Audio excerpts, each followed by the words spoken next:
Hi, everyone. It's Liz Costanzo, and I am so excited to share the strategy World Cafe with you. As many of you probably know, the World Cafe is used around the world as a way to get people talking, and we're going to take that strategy and bring it to the classroom. The why. The strategy is an opportunity for students to use a small group discussion to guide problem solving of a major issue and speak and listen to each other. What is it? A World Cafe is a structured conversational process for knowledge sharing in which groups of students discuss this topic at several small tables like a cafe. So, how do we get this started? First, you need to decide on an issue or problem for the students to discuss. It can be a contemporary issue or problem or a historic one. One text can be used. Okay, so here's where it gets interesting. One text can be used with different questions for discussion at each station, or multiple texts can be selected, and each one is read and discussed at a station using the same question. The question should be thought provoking and lead to analysis and evaluation of problems and solutions related to the issue. I love using C3 inquiries for this strategy because they already have the sources and they already have a question to use to discuss. So typically, when I do the World Cafe, I use a strategy where it's the same question with different sources. Now, this C3 inquiry, which is attached in the links inside of the course, is on the 1960s and Revolution. I pulled one of the pieces from that inquiry, and the question is, what did the 1960s movement seek to change? Did those changes require reform or transformation? So in the World Cafe, the students are going to be using the text to discuss that question. All right. Now, if you have a large class, this is awesome because there's 6 sources. And so you can have groups of 3 or 4 at each of those sources. If you have a smaller class, then you can put like 2 sources per group. So depending on your class size, you can modify as needed. If you have a super big class, you can have 2 separate groups of rotating tables to discuss the questions and the documents. This is an awesome strategy for discussion, but also for taking a dive into primary and secondary source outside of the textbook. And using the C3 inquiries, once again, you're not reinventing the wheel. They're already set up for this. I just modified this C3 inquiry and changed it to have the World Cafe to discuss these primary source documents. All right, so we're prepared. We have what we're going to be talking about. The most important part is we know what we're going to be talking about, and we have the resources that we're going to be using at each of our tables. So you're going to set up your classroom like a cafe. You're going to set up the stations for discussion questions or sources. And it looks, if you can go and have the kids sitting together like they're at a cafe, that's great. Otherwise, you can simply have the desks turned into smaller groups when the kids come in for that cafe feel.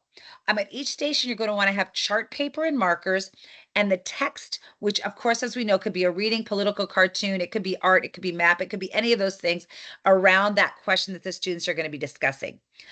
The question or prompt should be attached or printed on the chart paper, and then also have enough copies of the reading to be had at each of the desks. So if you're going to have 4 students in a group, then you want to make sure you have 4 texts so they all can read that text independently. The question, once again, goes on the chart paper, and then the students will respond to that question from the text. So the first group is together so that your groups, you want to have 3 to 5 students. And in each group, one student's going to volunteer to be the leader for the round, and that should rotate as the kids rotate. So you provided the kids with the students, I'm sorry, you provided the students with the text of the issue for discussion. And then in the first group, the students are going to read the text, discuss the question, and then they're going to record the responses and key ideas on the chart paper that you've provided for them. And you want to tell them that they're going to be adding to the chart paper, so they want to keep their ideas like up at the top for the first group, and then the next group's going to add more.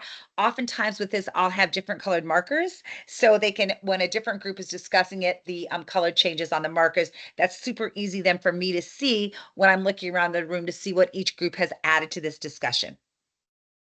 Okay, so the first group is done talking. Usually, you might provide like 10 minutes, depending on the length of the readings. Also, the first one always takes longer. So you might plan on 10 minutes for the first discussion and then maybe 7 minutes as they move to different cafe tables. So that first phase was a 10-minute phase, and then you're going to have one student is going to stay behind.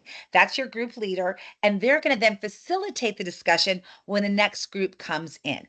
All right, so that one student's going to stay, everybody else moves to have the discussion.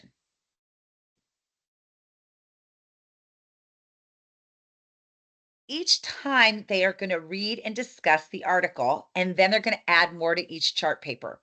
So, and then the next time they rotate, the student who was the leader in group one, they are not going to be the leader the second time. They're going to move to a different table. Okay. That way they're going to join the discussions each time they go. And you're going to keep rotating until you get through all of the documents. Now, for this particular one, there are 8 documents. So if I were doing this in my classroom, I would probably keep the discussions limited to 5 minutes per doc. That way I can complete all of the documents in the same class period during the World Cafe discussions. After the World Cafe is complete, they're going to reflect on it. And when we reflect on our World Cafe, we're going to stop and they're actually going to reflect on the process. So they're going to reflect on how they thought the process of the World Cafe went. And then, so that's the first part. How did it go? Then they're going to do a personal reflection and they're going to use the DLIQ process, which comes from Avid.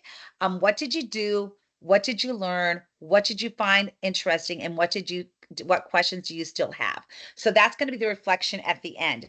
From this particular strategy, and I remember I was using the C3 framework, and one of the pieces from that, I'm going to have the kids then the next day do a little bit deeper writing on this particular piece because I want to know what they think as far as the essential question goes. And I could make that be the exit slip as well, or I could do that as the intro to the lesson the next day.